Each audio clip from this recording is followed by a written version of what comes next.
আসসালামু আলাইকুম বন্ধুরা, সব কেমন আছেন? আশা করি যে যেখানে আছেন সবাই ভালো আছেন, সুস্থ আছেন। আল্লাহর রহমতে আলহামদুলিল্লাহ আমরাও সবাই ভালো আছি। শীতের সময় খুবই সহজে ফুলকপি পাওয়া যায়, তাই ফুলকপি রান্না করে ফেললাম আজ।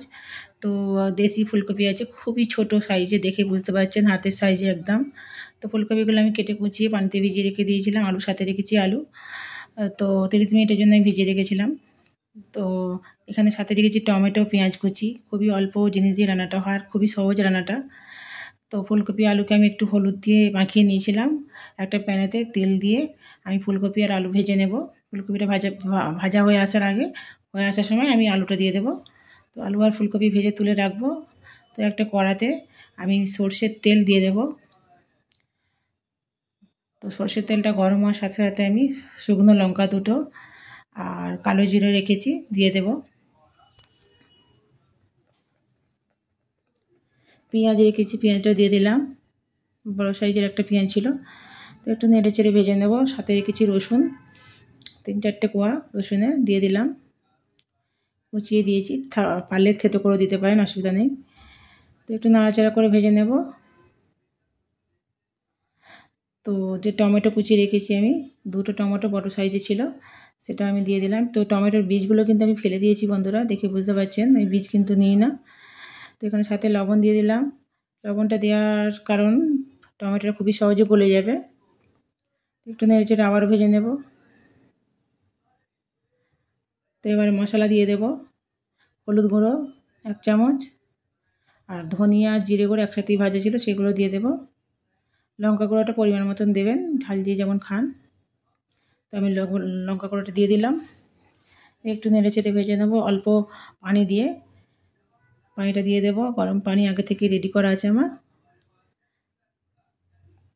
একটু নেড়ে চেড়ে পানিটা দিয়ে দেব। তো বন্ধুরা স্কিপ না করে পুরো ভিডিওটি দেখবেন। তো অল্প অল্প পানি দিয়ে আমি এটা কষে নেব।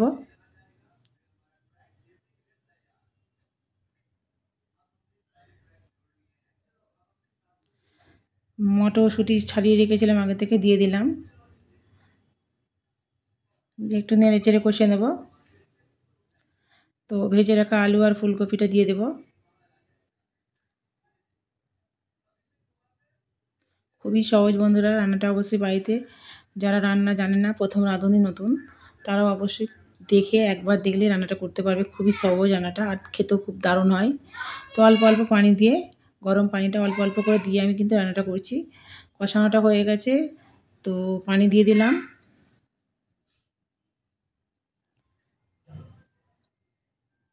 একটু ঝোল ঝোল রাখবো, মানে একটু পানির পরিমাণটা বেশি থাকবে। তো পানিটা দেওয়া হয়ে গেছে। কাঁচা লঙ্কা আস্ত দিয়ে দিলাম। ভেজে রাখা মাছ দিয়ে দিলাম। মাছ দিয়ে রান্নাটা করছি আর খুবই টেস্টি হয় মাছ দিয়ে, অবশ্যই চেষ্টা করবেন। রান্নাটা নিরামিষ হয় না, কিন্তু রান্নাটা খুবই ভালো হয় মাছ দিয়ে করলে।